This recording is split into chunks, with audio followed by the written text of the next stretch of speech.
tersesat, Ayu. Kau tidak mungkin meraih bintang. Kau tidak akan bisa memeluk bulan.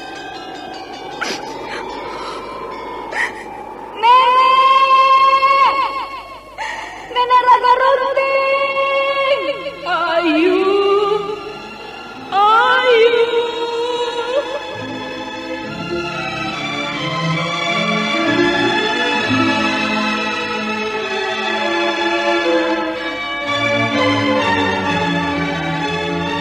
Sanggar Cerita dan Sanggar Prativi mempersembahkan Mahkota Mayangkara.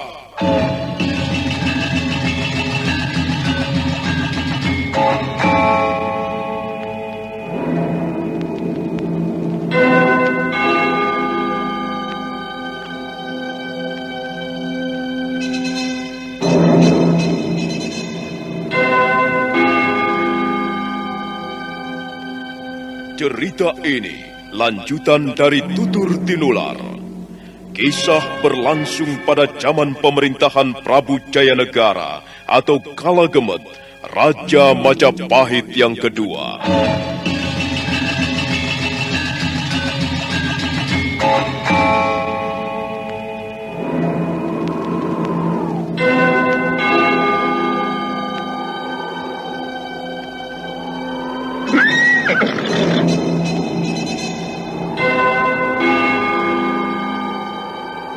Bukan lagi Raja Majapahit. Akulah raja. Akulah yang berkuasa. Ayo, obrak-abrik desa Ganding. Tangkap Jayanegara. Tangkap Jayanegara.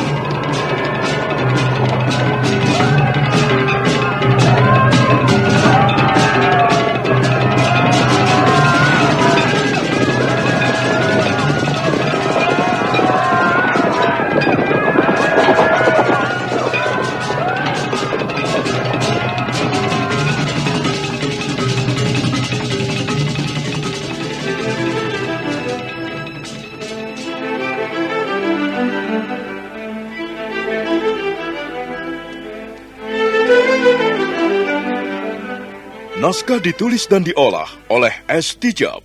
Hiasan musik dan sutradara C. Ispriyonoka. Kali ini mengetengahkan episode ke-13 dengan judul Dinding-Dinding Hati yang Membaja.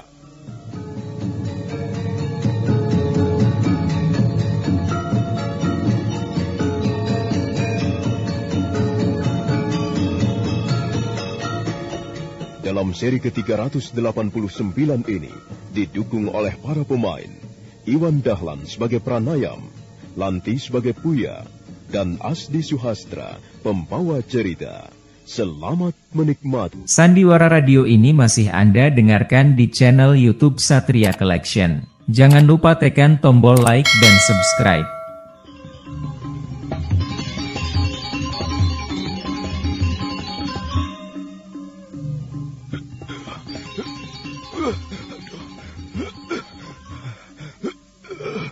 Pranayam dengan susah payah melangkah terseok-seok, melintasi jalanan yang kanan kirinya banyak batu-batu padas. Suatu saat dia berhenti untuk mengamati lukanya. Dia mengeluh perlahan, melihat lengan kirinya semakin bengkak.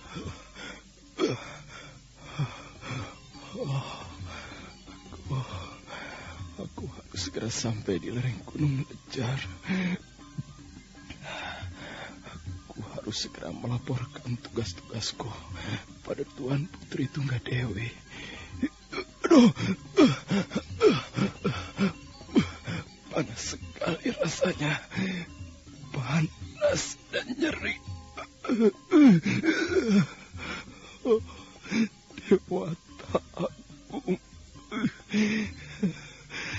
berilah hamba-Mu ini kekuatan. Kalau memang aku harus mati, janganlah cabut nyawaku di tempat ini. Biarlah aku mati di hadapan Tuan Putri Tunggadewi. Biarlah aku selesai melaporkan tugas-tugasku lebih dulu.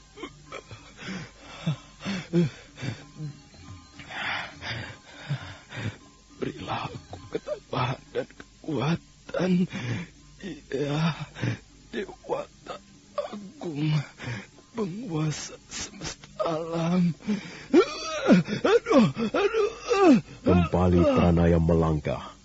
Dia sudah tidak mampu lagi berjalan dengan lurus. Napasnya tersengal-sengal dan keringat mulai bercucuran.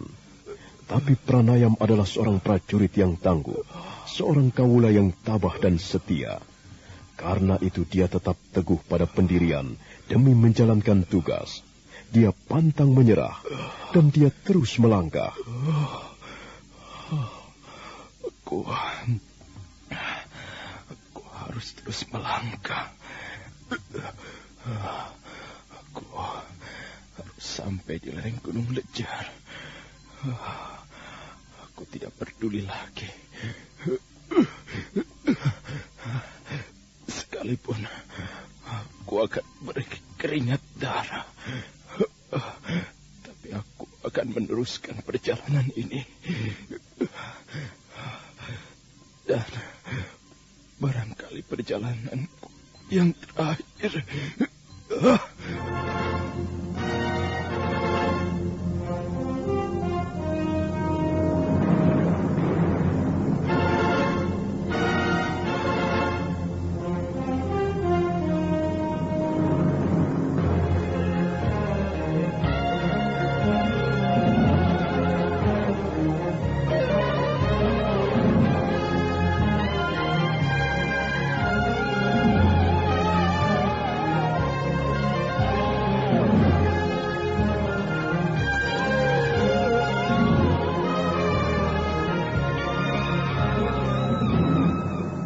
Karena tidak tahan lagi, akhirnya Pranayam terhuyung-huyung dan roboh di atas semak-semak belukar yang tinggi.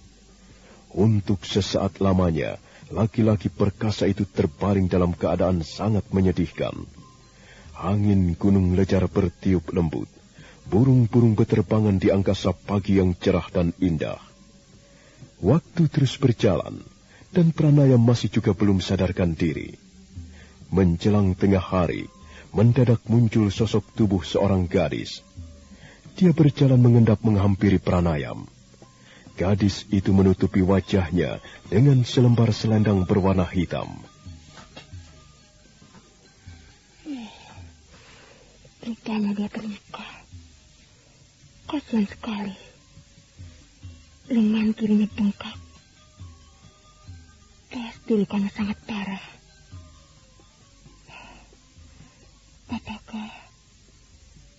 Apakah aku bisa menolong? Baiklah. Aku akan membawanya ke tempat yang teduh.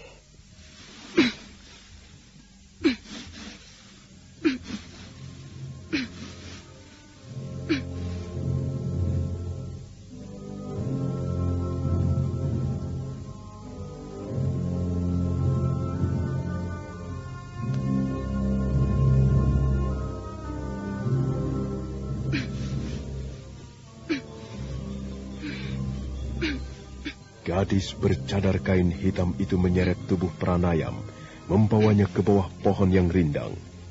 Setelah membersihkan rumput-rumput kering, dia membaringkan tubuh Pranayam dengan hati-hati. Dia lalu menyeka keringat Pranayam yang membasahi dahi dan lehernya. Selanjutnya dia mengurut kaki dan tangannya sambil terus memandangi wajah Pranayam. Bagaimana aku harus membuat dia sadar kembali? Aku sama sekali tidak mempunyai pengalaman mengobati orang sakit. Dan jelas lukanya cukup parah. Kalau begitu, aku harus berbuat sesuatu. Gadis itu lalu pergi, sementara Pranayam masih terbaring diam. Kedua belah matanya terpejam, napasnya kadangkala tersengal-sengal. Tak lama kemudian, gadis itu sudah kembali lagi membawa air yang ditempatkan dalam tempurung kelapa. Biarlah aku akan membersihkan lukanya. Mudah-mudahan dia segera sadar kembali. Kasihan sekali.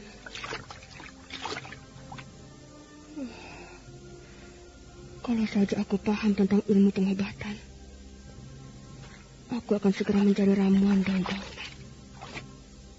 Sayang sekali, aku benar-benar tidak tahu apa-apa tentang ramuan daun-daunan. Bibirnya bergerak-gerak.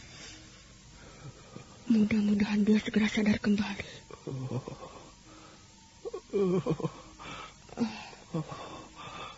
Sebaiknya kau jangan bergerak-gerak dulu.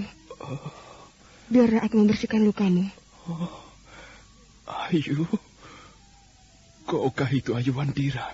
Bukan. Namaku bukan Ayu Wandira.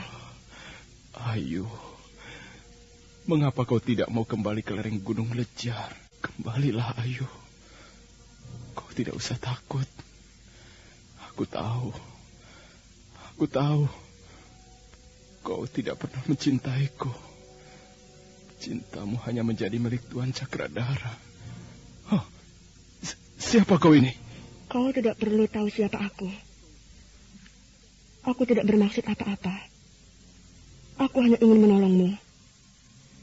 Nampaknya lukamu cukup parah. Lihatlah. Aku sedang membersihkannya.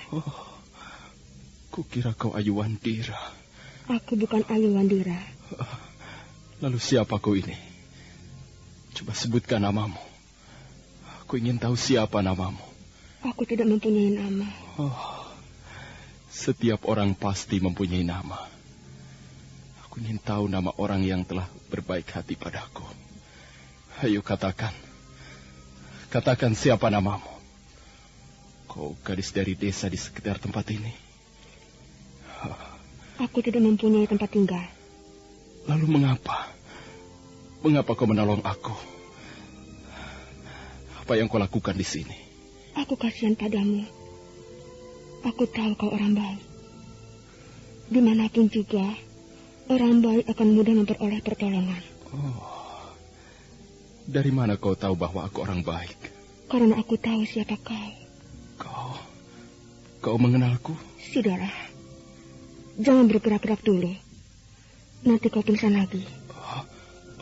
Aku harus segera pergi. Aku tidak bisa tinggal diam di sini. Kau masih sakit.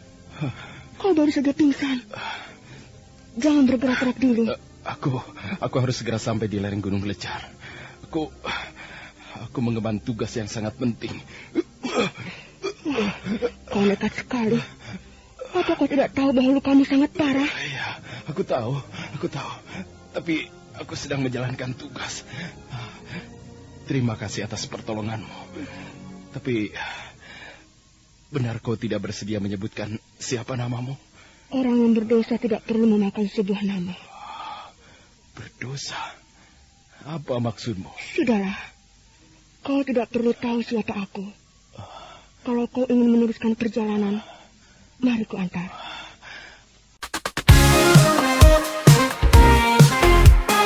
Satria Collection bawa hiburan dengan gaya yang tak pernah padam. Jangan ragu, klik subscribe. Jadikan harimu lebih hidup. Aku bisa berjalan sendiri. Terima kasih. Aku tidak akan melupakan budi baikmu. Lihatlah. Kau tidak bisa berdiri dengan tegak.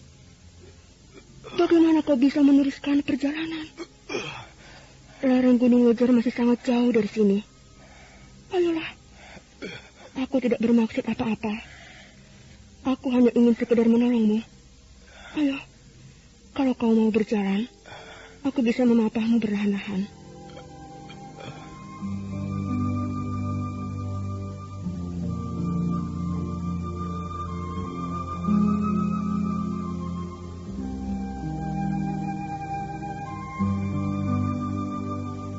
Akhirnya Pranaya menurut, dan gadis bercadar kain hitam itu memapahnya perlahan-lahan.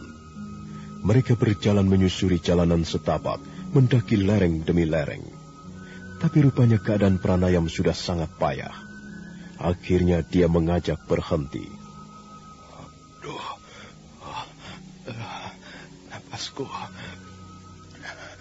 Napasku jadi sesak.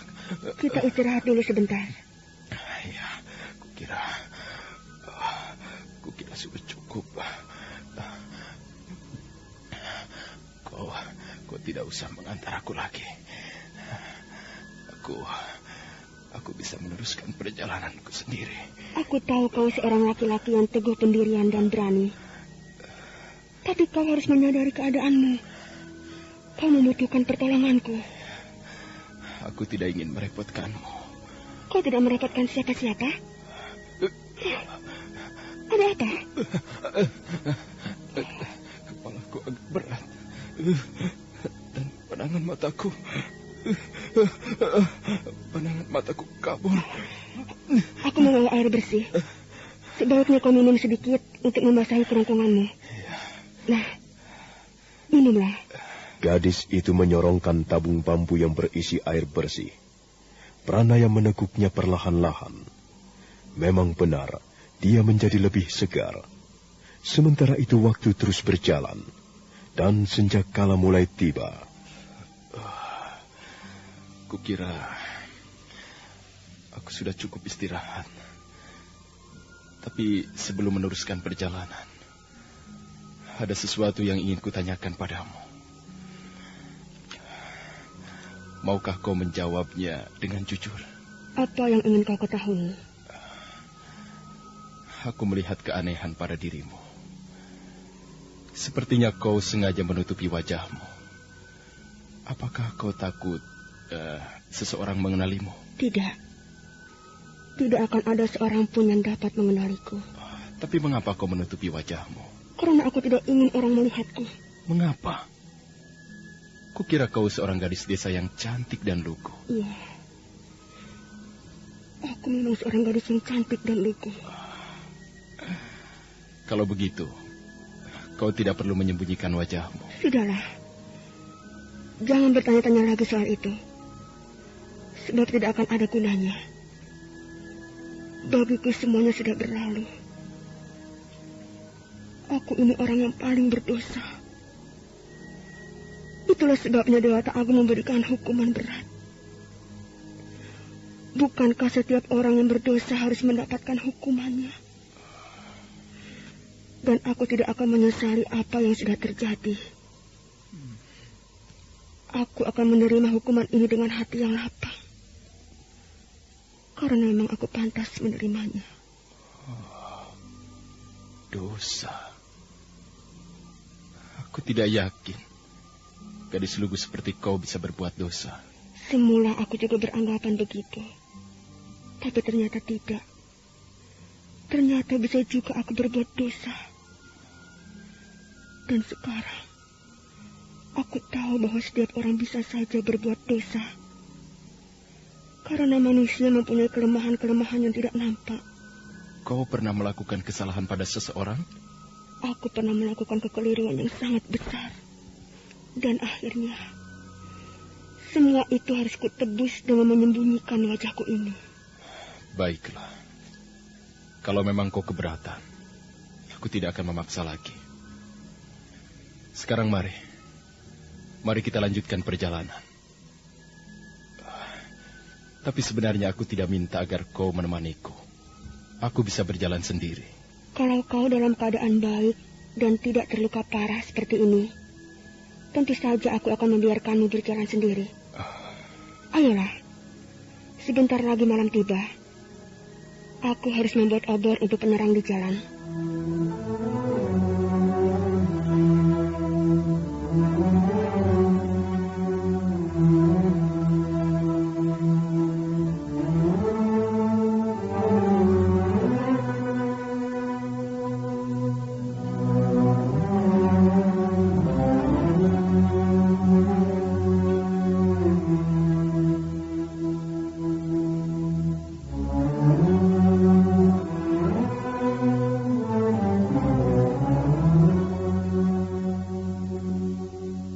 Kembali mereka meneruskan perjalanan. Jalan yang mereka tempuh semakin lama semakin mendaki. Gadis bercadar kain hitam itu dengan bersusah payah memapah pranayam. Akhirnya mereka tiba di depan pintu terowongan rahasia pada saat malam mulai turun. Untung aku membawa obor. Kalau tidak, kita bisa tersesat kemana-mana. Kukira cukup kau mengantarku sampai di sini saja. Tidak. Lereng Gunung Lejar masih jauh dari sini. Aku akan terus mengantarmu sampai di sana. Di lereng atas sana. Setelah itu, kau boleh meneruskan perjalanan sendiri. Aku senang kau bermaksud baik padaku. Dan aku sangat berterima kasih atas pertolonganmu. Tapi maaf, kau tidak bisa mengantarkan aku terus. Mengapa? Lebih baik kau segera kembali. Biar aku berjalan sendiri. Kau masih sakit. Bagaimana kalau kau pingsan lagi di jalan? Ya, mudah-mudahan saja aku tidak pingsan lagi. Bukankah lebih aman kalau aku menemanimu di jalan? Kalau kau pingsan lagi, aku bisa menolongmu. Ayolah, ayo kita jalan lagi. Di depan itu ada sebuah terowongan yang cukup panjang. Dengan obor ini, kita bisa melewati terowongan tanpa kesulitan apa-apa. Pranayam terkejut. Memang benar apa yang dikatakan gadis bercadar kain hitam. Di depan mereka ada sebuah terowongan panjang. Satu-satunya terowongan yang menjadi jalan rahasia bagi kelompok pendekar bunga putih. Oh, siapa kau ini sebenarnya? Apa maksudmu? Lepaskan aku. Siapa kau ini sebenarnya? Mengapa kau tahu bahwa di depan ada sebuah terowongan? Aku sudah biasa berkeliaran di sekitar tempat ini. Tentu saja aku tahu. Tunggu dulu. Dari mana kau tahu bahwa di sini ada terowongan? Aku tahu sendiri. Aku pernah melewati terowongan itu 2 kali. Dan kau juga tahu ada apa di atas lereng Gunung Lejar sana? Tidak. Aku tidak pernah pergi ke lereng Gunung Lejar. Untuk apa?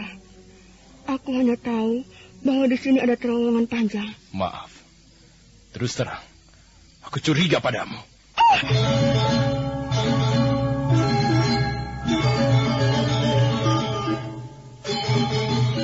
Sandiwara Radio ini masih Anda dengarkan di channel YouTube Satria Collection. Jangan lupa tekan tombol like dan subscribe.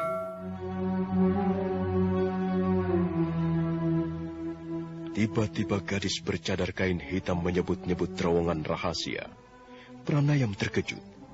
Dia mencurigai gadis itu sebagai mata-mata. Dia segera menyambar tangannya.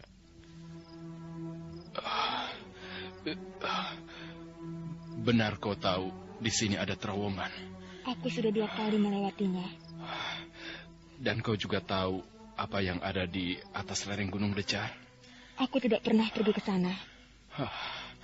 Apa kau disuruh orang untuk memata-matai tempat ini? Tidak. Tidak ada yang menyuruhku. Aku memang biasa berkeliaran di wilayah Mujukunda.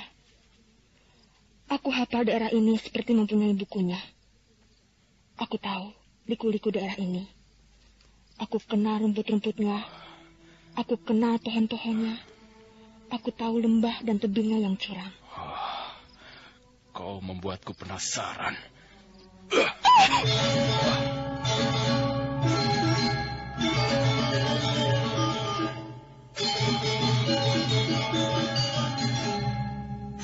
Tiba-tiba tangan Pranayam bergerak secepat kilat menyambar cadar. Cadar kain hitam yang menutupi wajah gadis itu tersingkap. Pranayam terkejut. Mulutnya ternganga keheranan. Dia melihat wajah gadis itu, dan dia merasa ngeri. Wajah itu rusak berat. Kedua belah matanya hampir beradu dan penuh guratan-guratan luka. Demikian juga hidungnya, hampir tidak ada bentuknya lagi. Maafkan aku. Maafkan aku. Sekarang bagaimana? Kau sudah puas, bukan? Kau sudah dapat melihat wajahku, bukan? Coba sekarang kenali aku. Siapa aku ini? Maafkan aku. Aku tidak bermaksud menyakiti hatimu. Selamat tinggal, Tuan Pranayam. Sekarang Tuan harus meneruskan perjalanan sendiri. Saya tidak dapat menemani Tuan lagi. Selamat tinggal. Hei, tunggu. Tunggu dulu. Siapa kau ini? Siapa kau sebenarnya? Pranayam berteriak-teriak memanggil gadis itu yang sudah berlari-lari menjauh. Dia berhenti berteriak karena tiba-tiba lukanya kembali menyengat. Dan gadis itu sudah lenyap di balik gelapnya malam. Perlahan-lahan, Pranayam mengambil obor yang dilemparkan gadis itu di depan mulut terowongan. Oh, dia tahu namaku. Siapa gadis itu sebenarnya? Sayang sekali aku tidak dapat menangkapnya. Kalau benar dia mata-mata, kalau benar dia suruhan orang, lereng Gunung Lejar terancam bahaya.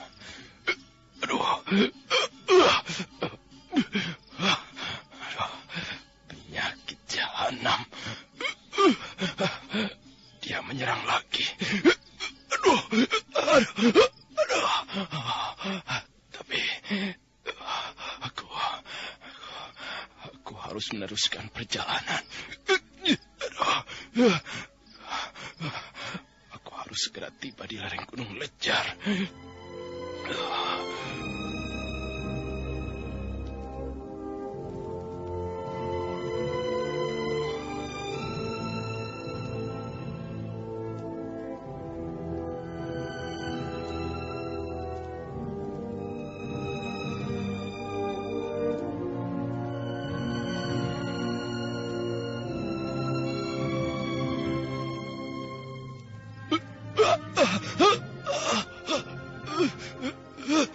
Dengan mengerahkan seluruh kemampuan yang dimilikinya, dengan menggunakan ilmu pernapasannya, Pranayam berusaha untuk tetap bertahan.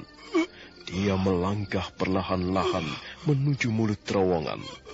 Dan sebentar kemudian, dia sudah memasuki terowongan itu.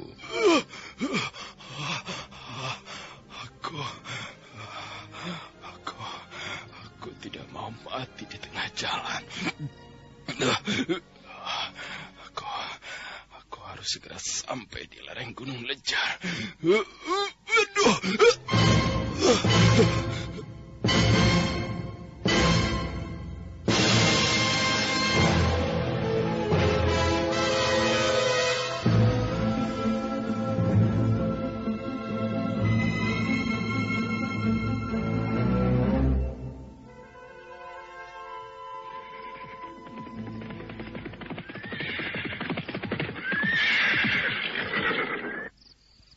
Ada apa Nawamalini?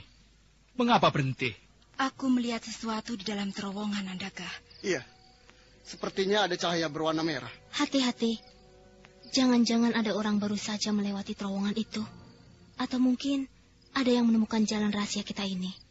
Siapkan senjata kalian. Dan mari kita teruskan perjalanan.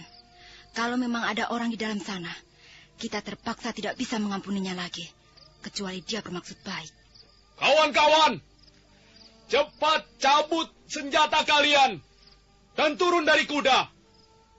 Berhati-hatilah. Kita akan meneruskan perjalanan menembus terowongan.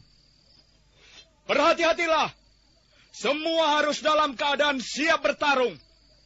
Ayo cepat, turun dari kuda masing-masing.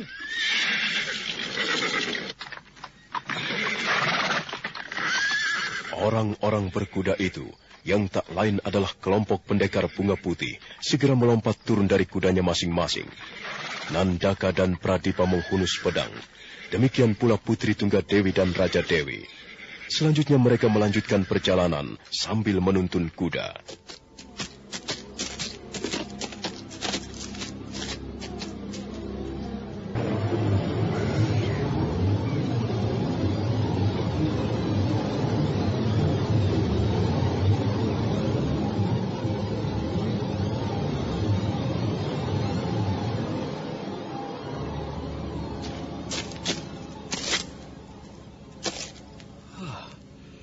Ada obor tergeletak di sini, Nawamalini.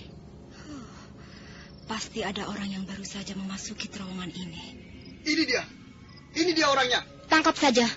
Kita harus tahu apa maksudnya keluyuran sampai kemari. Jangan-jangan dia mata-mata penguasa Mucukunda. Dia pingsan, Mayura. Sepertinya dia terluka cukup parah. Coba, bawa kemari obormu. Aku ingin melihat dia lebih jelas. Putri Tunggadewi menyambar obor, kemudian melangkah menghampiri sosok tubuh yang terlentang tak berdaya.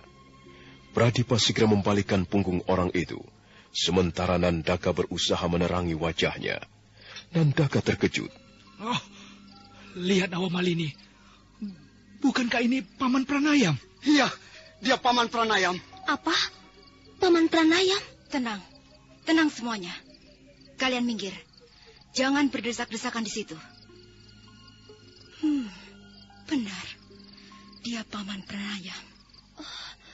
Kakak Naumalini, dia terluka parah. Lengan kirinya bengkak. Ada luka yang masih menganga dan berwarna kehitam-hitaman. Kita harus segera menolongnya. Ayo Nandaka, Pradipa, angkat Paman Pranayam. Naikkan ke atas kuda. Kita bawa sekarang juga dia ke lereng Gunung Lejar. Baik Nawa Malini. Ayo Pradipa, bantu aku. Angkat kakinya. Pelan-pelan, Nandaka. Iya. Kau dari sebelah sana. Iya, iya. Ayo, kalian jangan diam saja. Bantu kami mengangkat Paman Pranayam.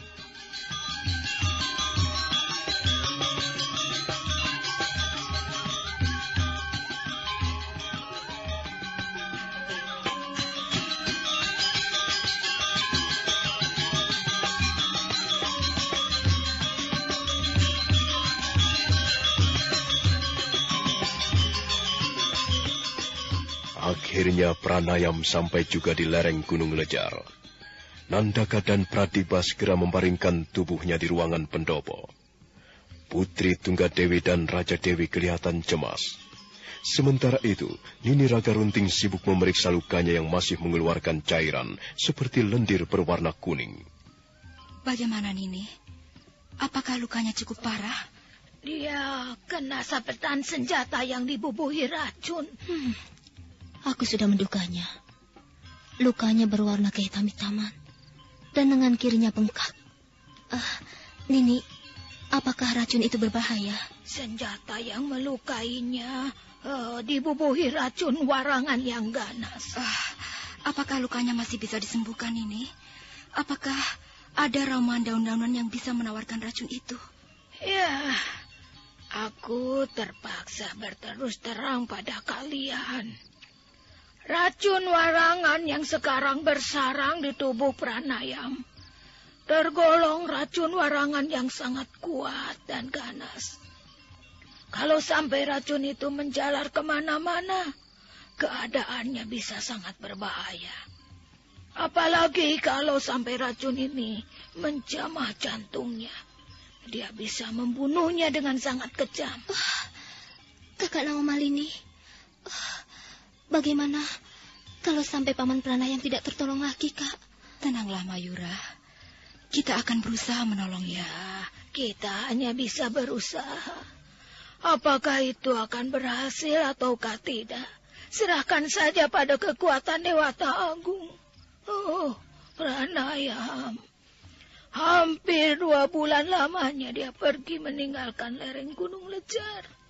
Dan dia kembali lagi membawa racun yang mematikan. Nini Raga Runting membebat luka Pranayam dengan selembar kain bersih. Setelah itu dia duduk bersila di ruangan pendopo. Suasana hening sesaat lamanya. Putri Tunggadewi, Putri Raja Dewi, Nandaka dan Pradipa nampak sangat cemas. Pada saat itulah, Cakradara dan Kuda Merta datang berlari-lari kecil menghampiri mereka. Ada apa? Apa yang telah terjadi? Paman Pranayam terluka parah, Kakang. Paman Pranayam terluka? Iya. Kami menemukan tubuhnya tergeletak di terowongan rahasia. Lalu kami membawanya kemari. Lihat saja, lengan kirinya bengkak. Dan menurut Nini Raga Runting, lukanya mengandung racun warangan yang ganas. Kasihan sekali. Apa dia masih bisa disembuhkan?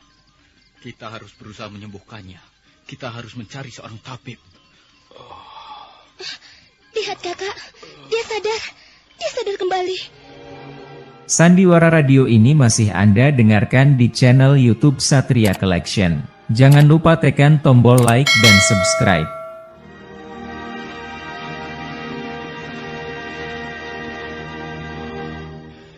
Di mana aku ini? Kau sudah sampai di lereng Gunung Lejar, Paman. Oh, lereng Gunung Lejar. Jadi aku sudah sampai di lereng Gunung Lejar. Oh, Nawa Malini, Mayura. Oh, Nandaka dan Kobra Dipa. Aku merasa sangat bahagia bisa bertemu kalian kembali. Semula aku sudah putus asa. Rasa-rasanya aku tidak akan pernah sampai ke lereng Gunung Lejar dalam keadaan hidup. Sudahlah, Paman. Kami senang Paman kembali ke lereng Gunung Lejar. Sekarang, Paman harus istirahat. Sementara kami akan berusaha menyembuhkan lukamu. Maaf, Nawa Malini. Aku telah gagal. Aku gagal membawa Ayu Wandira kembali ke lereng Gunung Lejar. Di mana gadis liar itu sekarang, Pranayam? Dia bermaksud pergi ke desa Pasuruhan 1 untuk menemui ayahnya. Aku sudah berusaha membujuknya. Tapi dia keras kepala. Akhirnya ku biarkan saja dia pergi. Aduh. Sudahlah, Paman. Jangan banyak bergerak dulu. Lupakan soal Ayu Wandira. Sekarang yang penting, bagaimana lukamu bisa sembuh kembali? Aduh. Panas sekali. Aduh. Nyeri sekali. Apakah lukaku ini masih bisa disembuhkan? Rasa-rasanya aku tidak kuat lagi. Dia pingsan lagi, Kakak Naumal ini. Sebaiknya kita bawa dia ke ruang dalam. Ayo, Nandaka, Pradipa, angkat Paman Pranayam dan bawa masuk ke ruangan dalam. Baik, Nawa Malini. Ayo, Nandaka. Ayo.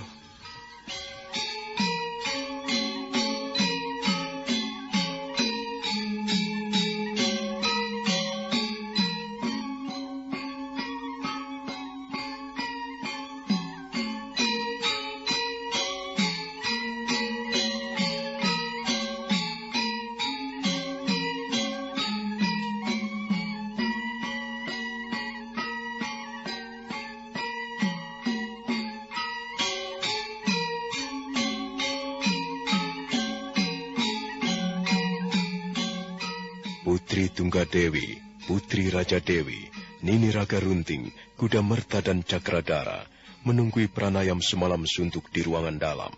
Menjelang pagi hari, Pranayam kembali sadar.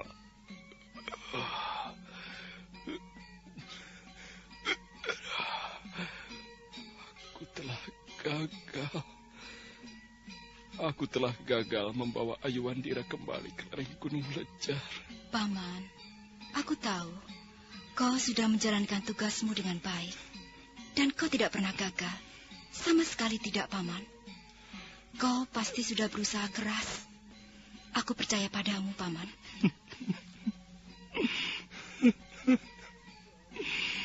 Aku telah gagal. Sudahlah, Paman. Benar apa yang dikatakan Kakak Naumal ini. Paman tidak pernah gagal. Paman adalah seorang prajurit yang baik. Kami percaya penuh kepada Paman.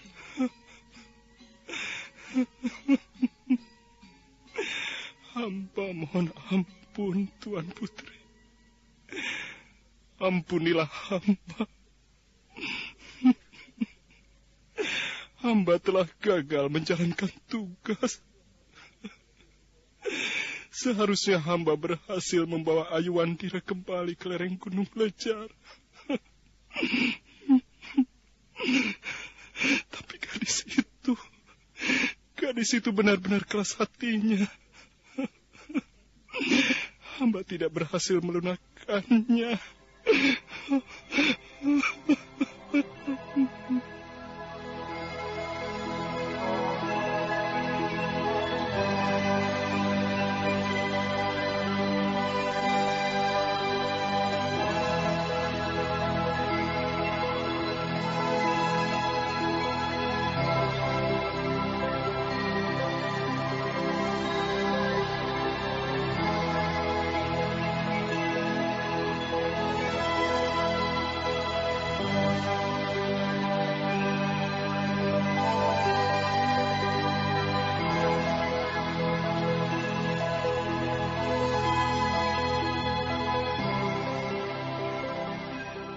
Pranaya menangis terseduh-seduh, meratapi kegagalannya menjalankan tugas.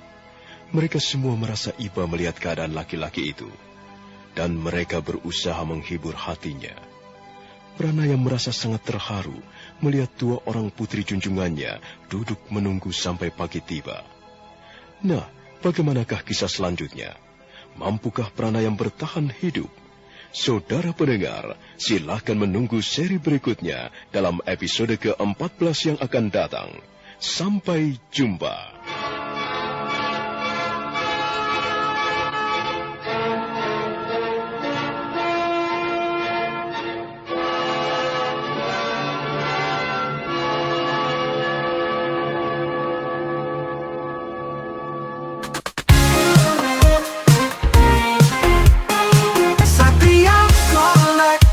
Bawa hiburan dengan gaya yang tak pernah padam. Jangan ragu.